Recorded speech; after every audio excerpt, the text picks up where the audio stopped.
puedes creer, las montañas se moverán, los enfermos se sanarán, tu vida Dios cambiará. Si puedes creer, los cielos se abrirán, su gloria descenderá, su fuego te abrazará. Si puedes creer, su gloria verás, su amor sentirás, su poder tocará. Colosenses capítulo 1 y los versos 9 y 10. Y hemos titulado, hermanos y hermanas, esta meditación buscando agradar a Dios. Colosenses capítulo 1 y los versos 9 y 10. Y leemos su palabra en el nombre del Padre, del Hijo y del Espíritu Santo. Amén. Por lo cual también nosotros, desde el día que lo oímos, no cesamos de orar por vosotros y de pedir que seáis llenos del conocimiento de su voluntad en toda sabiduría e inteligencia espiritual. Verso 10. Para que andéis como es digno del Señor, agradándolo en todo, llevando fruto en toda buena obra y creciendo en el conocimiento de Dios. Muchas gracias, Señor, por el privilegio que nos das de poder estar en tu casa desde temprano, Señor. Privilegio tremendo también, Señor, el poder compartir tu palabra, pura, eficaz, preciosa, Señor, y delicado, Padre. Lo cual, Señor, por eso es que yo siempre clamo a la sabiduría del Espíritu de Dios como autor y revelador de la palabra. Así como reveló a esos grandes hombres, Señor, yo me humillo y pido que me ilumines, Señor, para poder entender lo que tú necesitas que cada uno de nosotros, lo que nosotros necesitamos de ti, Señor, para poder edificar cada vez más nuestras vidas y sobre eso, Señor, poderte agradar a ti. Ayúdanos, Señor, a poderlo hacer de la manera más correcta, guiada por ti. Que cada uno de nosotros, Señor, pueda guardar con mucha humildad lo que tú tengas preparado, lo que venga de parte de ti, Señor, y lo que venga de parte del hombre, pues hay que desecharlo, Señor, porque lo que vale es lo tuyo, Señor. Gracias por la vida de nuevo de cada uno de mis hermanos y mis hermanas, y en tu nombre, Jesús, oramos con acción de gracias. Amén y amén. Pueden tomar asiento, hermanos.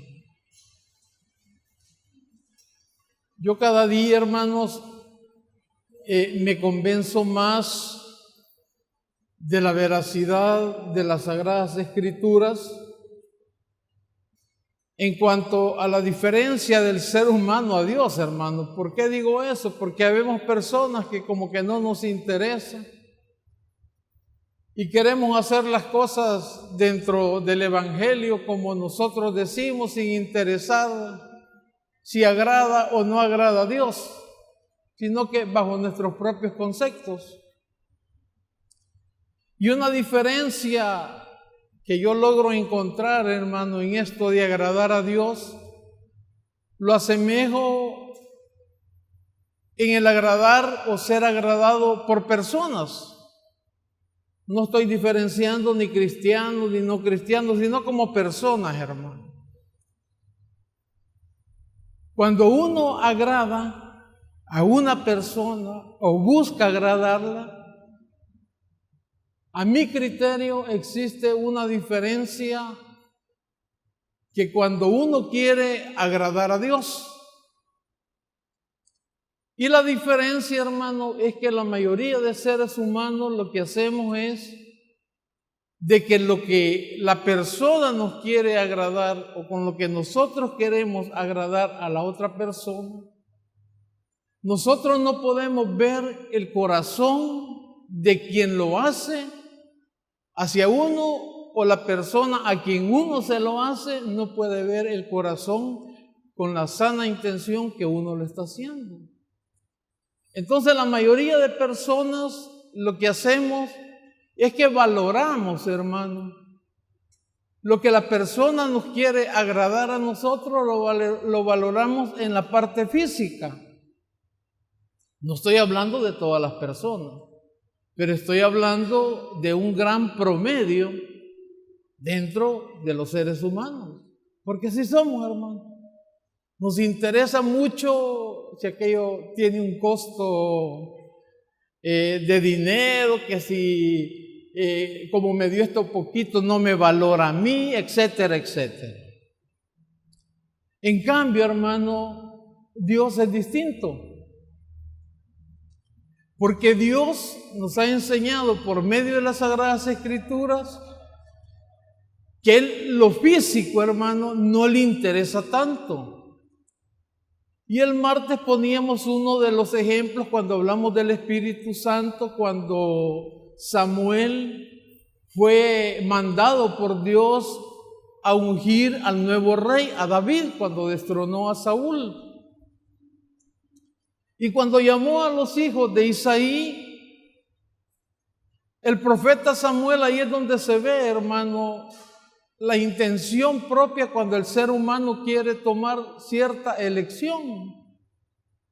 Y cuando Isaí le presenta a toda la familia que él tenía, los hijos, a Samuel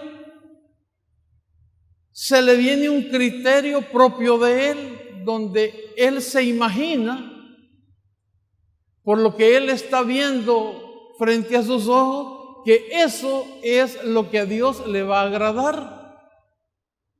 Y ve a un muchacho de una altura que sobrepasaba a sus demás hermanos. La Biblia dice que era una persona muy agradable. Me imagino que un tipazo, pues, fornido y todo. Entonces a Samuel se le ocurre, hermano, que ese es el que Dios quería. Y inmediatamente viene Dios y le dice, no es ese, hombre.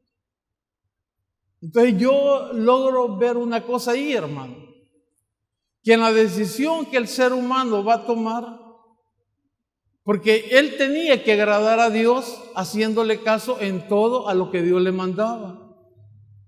En ningún momento la Escritura nos enseña que él haya tomado un poquito de tiempo para dirigirse a su Creador y preguntarle, fíjate, Señor, que a mí este me parece, ¿será este, Señor? No, él eligió. Entonces viene Dios y le dice que no es ese. Y mandan y le pregunta a Samuel que si hay otro.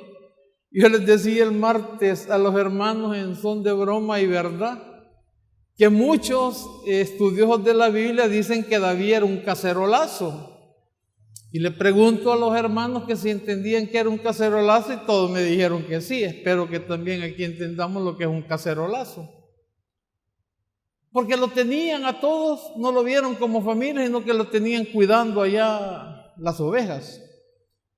Y lo manda a traer y Dios le dice que ese es. Entonces eso me recuerda a mí, me transporta, hermano, aquellas benditas palabras del Espíritu de Dios puestas en Isaías, donde dice que los caminos de Él no son nuestros caminos, ni los pensamientos de Él son nuestros pensamientos. Y habla las Sagradas Escrituras de que hay una gran distancia, hermano, respecto a lo que yo pienso, a las intenciones de Dios. Entonces viene Dios y le dice, es que tú ves lo que tenés frente a tus ojos, le dice. Pero Dios ve el corazón, hermano, de la persona. Ve su intención. Y eso es lo que vale para Dios. No importa lo físico. No importa, hermano, la cantidad de dinero que cada uno de nosotros ponga en la ofrenda. No importa para Dios. No estoy diciendo, hermano, que solo por eso no va a poner. No me entienda mal. Lo que le estoy diciendo es que una pequeña cantidad dentro de la disponibilidad de la persona o una gran cantidad dentro de esa misma disponibilidad, Dios la puede recibir o no la puede recibir. Aquí se acepta. Y no hay ningún problema. Pero como la vida del creyente, a lo que nosotros hemos sido creados y llamados, es a tratar, hermanos y hermanas, de agradar a Dios, dice el apóstol, en todo. Y todo es todo, hermano. Su venida a la casa del Señor puede agradar a Dios o no agradarlo. Todo depende de la actitud que la persona traiga hacia Dios en agradecimiento. Agradándolo, dice el apóstol, en todo.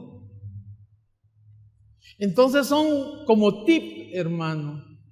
Son cositas que aparentemente parecen sencillas, pero que tienen que ser de un gran fundamento para nosotros, porque se supone, hasta donde creemos, de que somos cristianos, hombre.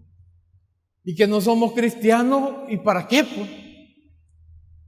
Siempre hay un objetivo en la vida de la persona, hermano. También como cristianos debemos de tener un objetivo. ¿A qué hemos venido? A la casa del Señor. El anhelo de nosotros es de que todos estemos en un mismo sentir y que todos vengamos con la verdadera necesidad, pero necesidad de la palabra de Dios, hermano. A que Dios hable a nuestras vidas y que la presencia de cada uno de nosotros, el fundamento sea glorificar a Dios.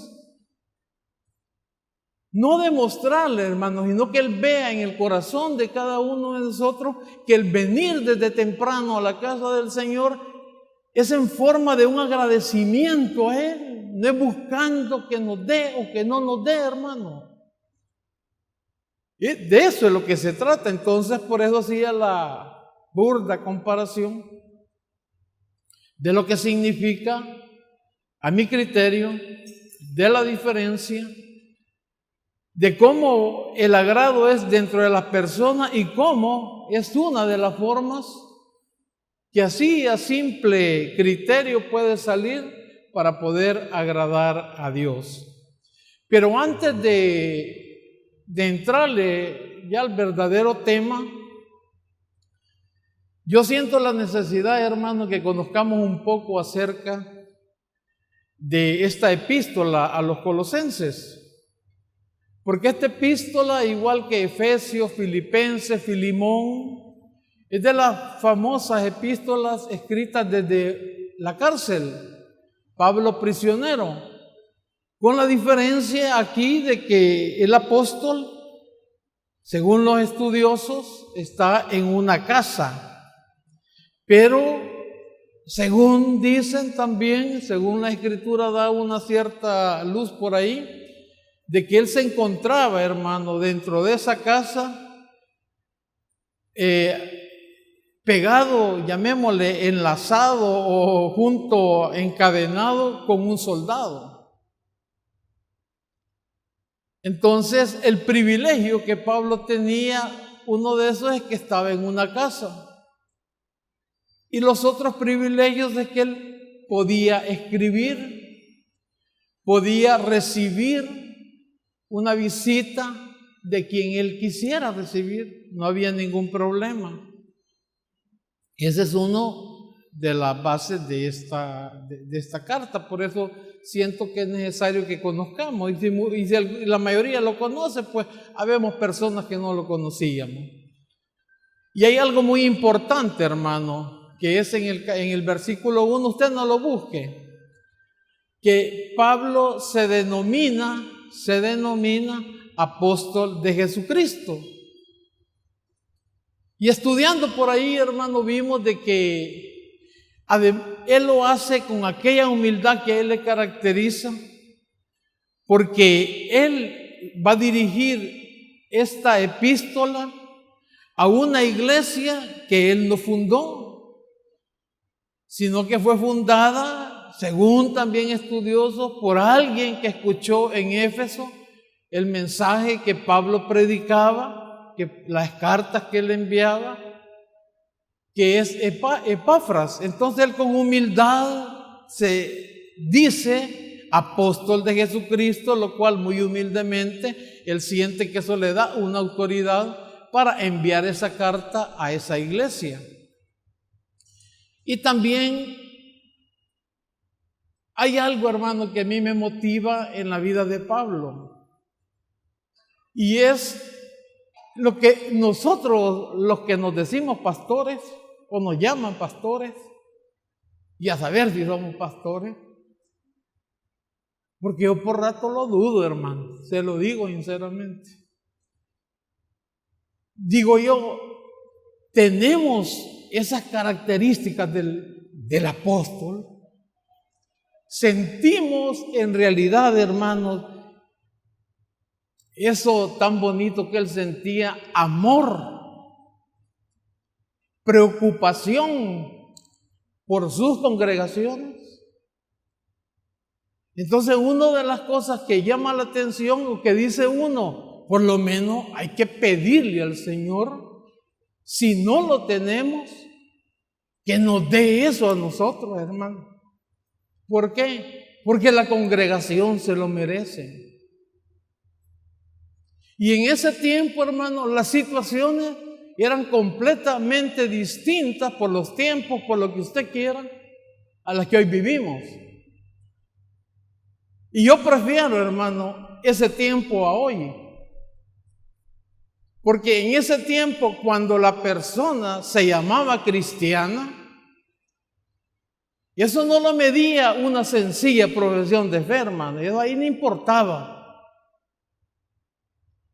Ahí lo medía, hermano, la restauración de parte de Dios en la palabra llevada en la vida de los oyentes.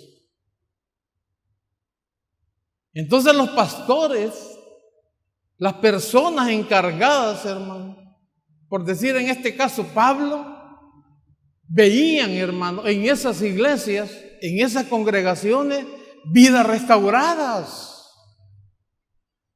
Entonces la mayoría en nuestras iglesias, lo que nosotros alcanzamos a ver y a detectar, son profesantes de fe.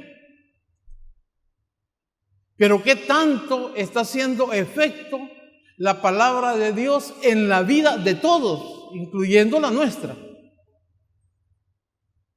Porque más adelante nosotros podemos observar dentro de la vida de este gran hombre que lo que él predicaba lo vivía, hermano. Y muchas veces nosotros predicamos, aunque aquí nos abofetee la palabra, pero cuando nos bajamos de aquí y vamos para la casa, somos otros, hermano. A saber quién fue el que habló. Y si lo que yo aquí hablé ya me olvidó al salir aquí también. En cambio, el apóstol Pablo, hermano, las enseñanzas que nos dan a nosotros, cuando tenemos ese corazón de que andamos queriendo cambiar, aunque sea un poquito, es ese, hermano. Amor por sus congregaciones, pidiendo cosas como deben de ser, pidiendo un crecimiento, hermano, no en pisto para la congregación, si es otro problema. Pidiendo que sean llenos de un conocimiento, de una sabiduría, pero todo en el ámbito espiritual. Porque Pablo conocía el mensaje de nuestro Señor Jesucristo. Que buscaran primero el reino de Dios y su justicia, y que todas las demás cosas iban a ser añadidas, hermano. Pero aquí muchas veces nos basamos y la prioridad es en que seamos sanos, Yo no digo que está mal, hermano. Que seamos bendecidos en nuestro trabajo, está bien, hermano. Que seamos prosperados económicamente, gloria a Dios, hermano. Pero el apóstol Pablo enseña otras cosas. Y después dice, vamos a orar por sanidades, vamos a orar por prosperidad, vamos a orar por todo lo que usted quiera. Pero primero tiene que recibir ese crecimiento espiritual en su vida. Eso es lo que es la lucha que andamos, hermano. Y es lo que todos deberíamos de programarnos a hacer. Y voy a leer rápidamente, no lo busque, solo para que nos demos cuenta el corazón de este hombre, hermano. Siempre en el mismo capítulo, los versículos del 3 al 8, rapidito yo lo voy a leer, solo para que usted vea, hermano. Porque si le digo, lo busque en su casa, se le va a olvidar. Y esto me interesa. Siempre, dice Pablo, orando por vosotros. Damos gracias a Dios, dice, Padre de nuestro Señor Jesucristo, habiendo, oiga bien esto, hermano, oído de vuestra fe en Cristo Jesús. Miren lo que le interesaba al apóstol. Pendiente completamente de sus congregaciones, de la gente que estaba llegando a los pies de Cristo, de ver cómo estaban caminando, hermano. Y del amor que tenéis a todos los santos. Lo que había logrado la palabra del Señor era una unidad como lo que somos nosotros como iglesia, hermano. Miembros del cuerpo perfecto de nuestro Señor Jesucristo, donde Cristo es la cabeza y Él dirige ese cuerpo. Se estaba logrando, hermano. Se estaba trabajando seriamente en eso. A causa, dice, de la esperanza que os está guardada en los cielos, de la cual ya habéis oído por la palabra verdadera del Evangelio, que ha llegado hasta vosotros, así como a todo el mundo, y lleva fruto y crece también en vosotros, desde el día que oísteis y conocisteis la gracia de Dios en verdad. ¿Qué es la gracia de Dios? La verdadera gracia de Dios, hermano. Lo que produce la gracia de Dios en el creyente, hermano. Verso 7. Y como lo habéis aprendido de Epafras, el pastor de la iglesia, un hombre que predicaba la palabra de Dios, hermano. Predicaba el verdadero evangelio. Y Pablo dice, mira cómo está tu congregación.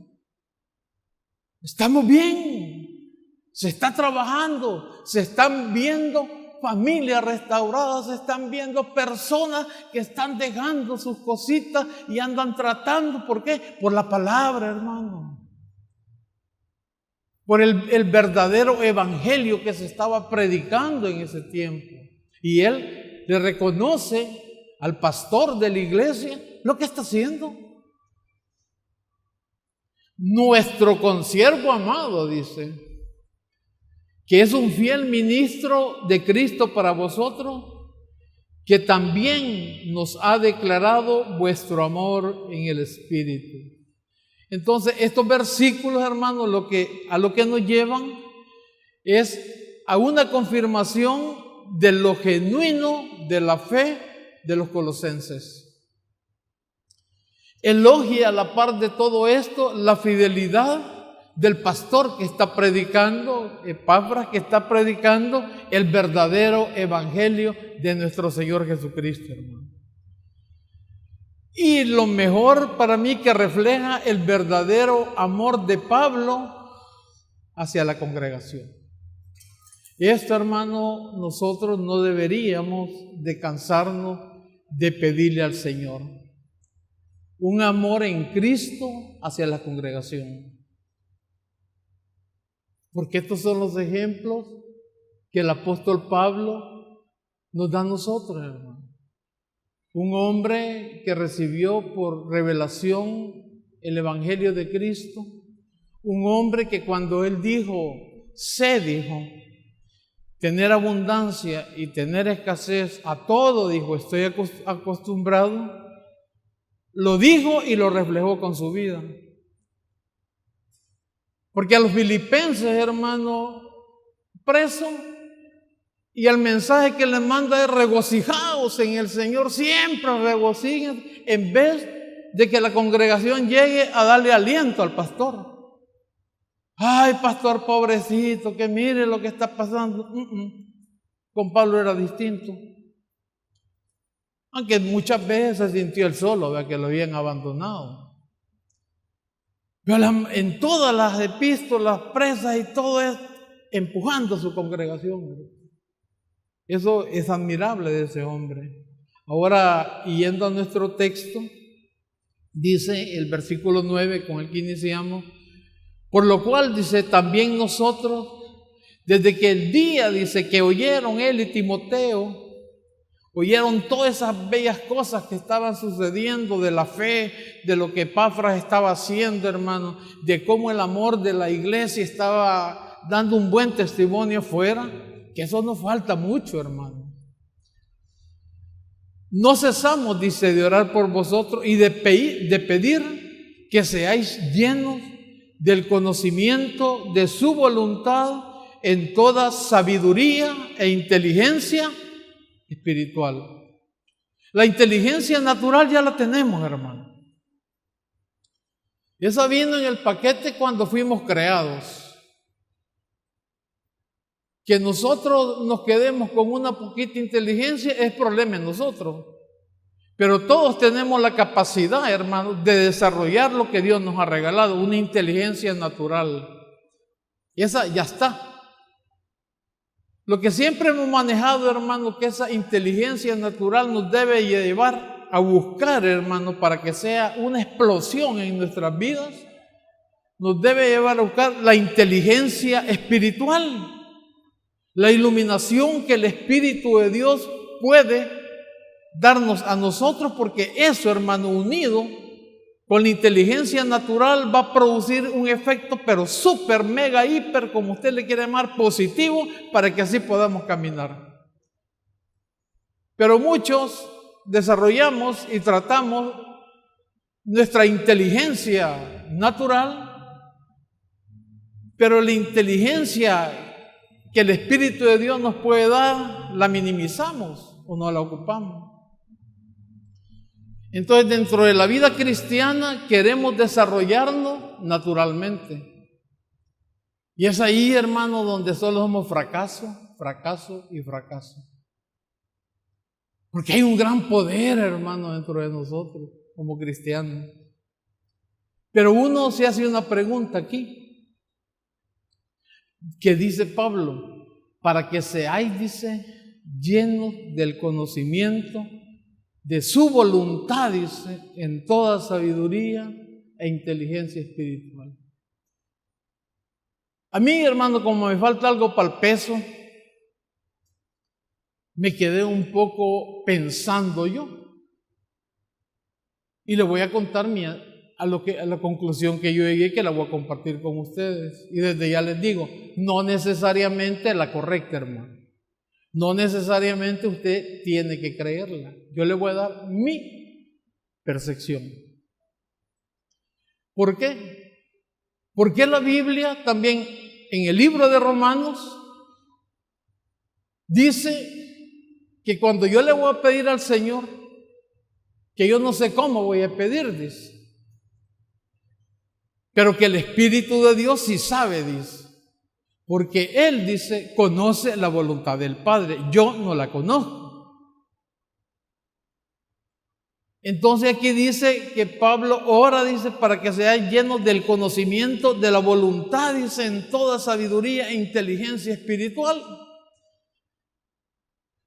Y lo que yo sí sé es que la Biblia no se contradice, hermano. Y que la Biblia es toda correcta. Es la inerrante palabra de Dios. Eso yo lo creo y voy a morir creyéndolo. Entonces me quedé pensando en mi rato. Bueno, dije, ¿esta cosa cómo es? Creo que fue el Espíritu de Dios el que me anduvo por ahí revoloteando, hermano, porque yo estaba afligido. ¿Cómo es que voy a conocer toda la voluntad de Dios si yo sé que no la conozco? Pues sé ciertas cosas, hermano, que son la voluntad de Dios, ciertas cosas. pero yo no conozco la plenitud de la voluntad de Dios. Entonces pienso yo, hermano, de que ese conocimiento en sabiduría e inteligencia espiritual para poder conocer es parte de la humildad, a lo que conclusión que yo llegué. Que ese conocimiento me debe de llevar a mí a tener una humildad, hermano, en el Señor, para reconocer que yo, hermano, no puedo conocer toda la voluntad de Dios. Porque por más que yo ore, por más que yo haga X cosas, hermano, hay situaciones donde yo no sé, si yo sé que Dios es amor, no me cabe la menor duda. Yo sé que a Dios no le gusta que yo sufra, no me cabe la menor duda. Pero también sé, hermano, que Dios es eterno. También sé, hermano, de que Dios vive en la eternidad. Y que para Él un día son como 1000 años y 1000 años como un día, y etcétera, etcétera, etcétera. Entonces todo eso yo lo tengo que saber, hermano. Entonces cuando yo comienzo a ver el gran Dios que tengo, eso me humilla, me tiene que hacer más humilde para Él. Y ahí comencé yo a buscar cómo aplicar y cómo poder tener yo una base, hermano, para poder entender eso que me estaba viniendo a la mente. Y la forma como yo logré, hermano, a mi criterio, como le digo, en mi criterio, llegar a una conclusión, yo la descubrí a mi forma, disculpe la expresión porque este no es ningún descubrimiento, pero yo la entendí de esta manera, hermano, basándome en la humildad, porque yo sé que no voy a conocer toda la voluntad de Dios. Yo lo sé, hermano. Y la Biblia me apoya para eso. Pero digo yo, ¿cómo puedo entender lo que Pablo está pidiendo? Entonces me fui, hermano, y busqué conmigo a Mateo, el Evangelio de Mateo, el capítulo 26 y el versículo 39.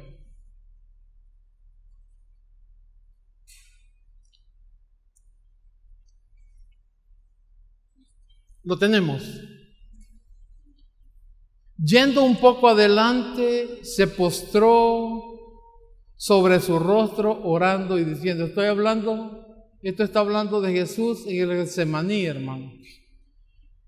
Y diciendo, Padre mío, si es posible, pase de mí esta copa, pero no sea como yo quiero, sino como tú.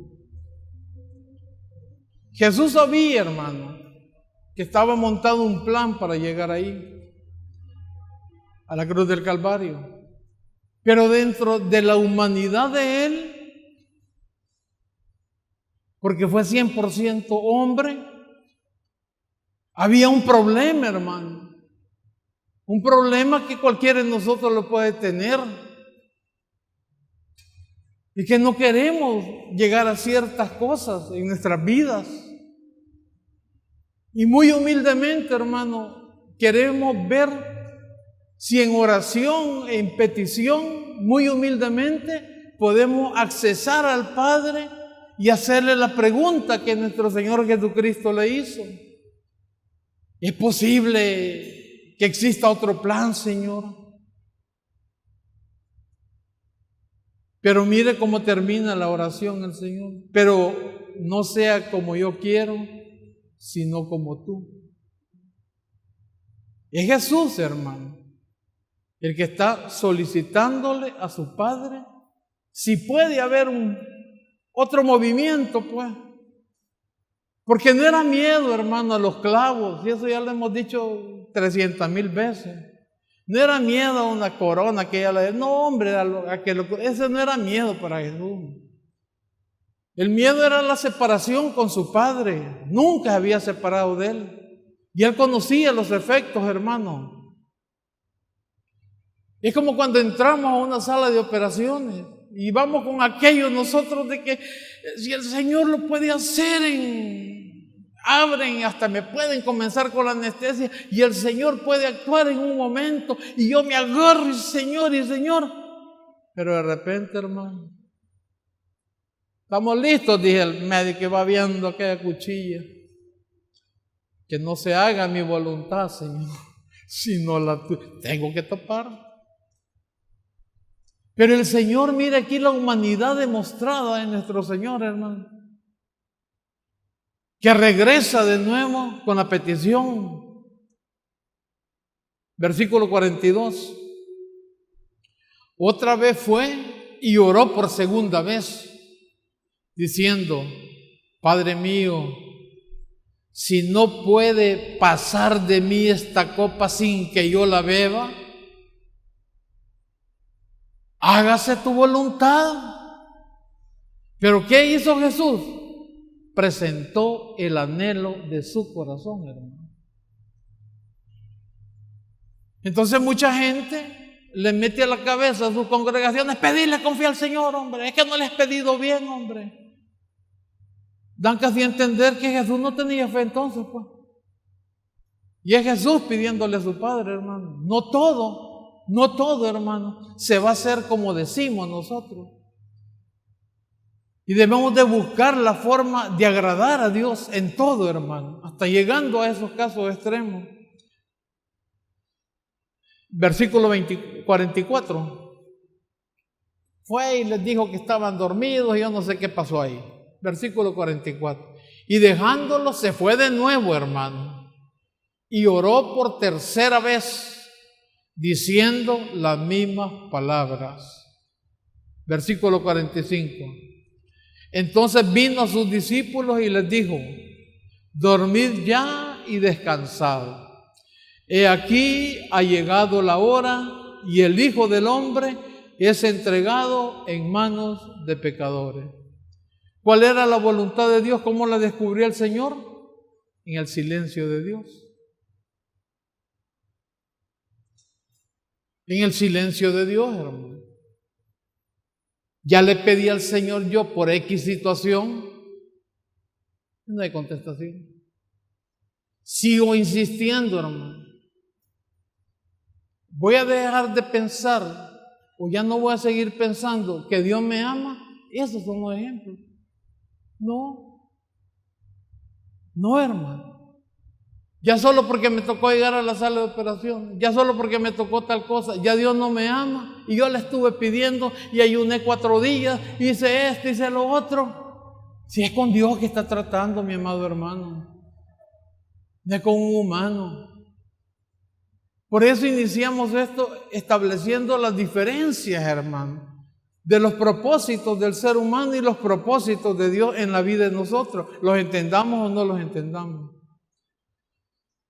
Verso 10 de nuestro texto.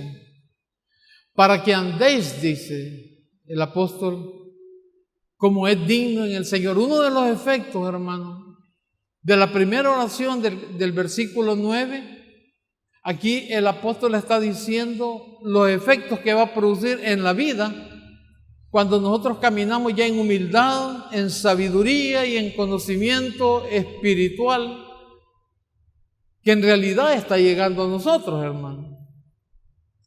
Vamos a andar, dice el apóstol, dignos en el Señor, del Señor, agradándole en todo, llevando fruto en toda buena obra y creciendo en el conocimiento de Dios. Nos vamos a quedar hasta aquí, hermano, porque no alcanzamos a desarrollarlo. Pero quiero ir terminando con esto. Que estos son los frutos, hermano. Caminar digno en el Señor, tratar de agradarlo en todo, cuando en realidad nosotros, hermano, recibimos y hemos pedido y han orado por nosotros para que podamos tener esa sabiduría esa inteligencia espiritual para conocer cuál es la voluntad del Señor, porque le voy a decir sobre qué voluntad podemos caminar. La voluntad de Dios, hermano, que usted y yo conocemos, es que andemos bien. Esa la conocemos, hermano. Esa la conocemos. La voluntad que yo conozco, hermano, es que yo le pido, Señor, que viva unos 140 años, Señor. Hacelo, Señor. No sé si es la voluntad de Él. El día de mañana amanecer templado, hermano. No sé. La voluntad del yo le pido al Señor que me sane de cualquier dolencia, de cualquier situación, que sane a mi esposa, que sane a mi madre, que a quien sea, pues. Yo se lo clamo al Señor y le pido por todas las familias, le pido por hermanos que están enfermos en la congregación. Y todo lo que usted quiera, los martes oramos, pero ¿a cuánto sana? En el momento que pedimos, hermano. Entonces, parte de la sabiduría espiritual, hermano, es saber de que Dios tiene el control de mi vida. Y humillarme bajo su voluntad. Y decirle, Señor, esta es mi petición, pero terminar como terminó nuestro Señor Jesucristo, que es el máximo ejemplo que usted y yo tenemos. Pero que se haga tu voluntad y no la mía. Oremos al Señor. Te alabamos y te bendecimos, Señor. Te damos las gracias, Padre, por tu palabra.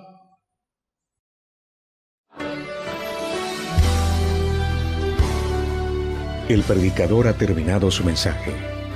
Invite a Jesús a su corazón y recíbale como su Salvador personal, invocándole de esta manera: Señor Jesús, yo te recibo hoy como único y suficiente Salvador personal. Creo que eres Dios, que moriste en la cruz por mis pecados y que resucitaste al tercer día. Me arrepiento, soy pecador. Perdóname, Señor. Gracias, Padre, por enviar al Hijo a morir en mi lugar. Gracias, Jesús, por salvar mi alma hoy. En tu nombre he orado. Amén.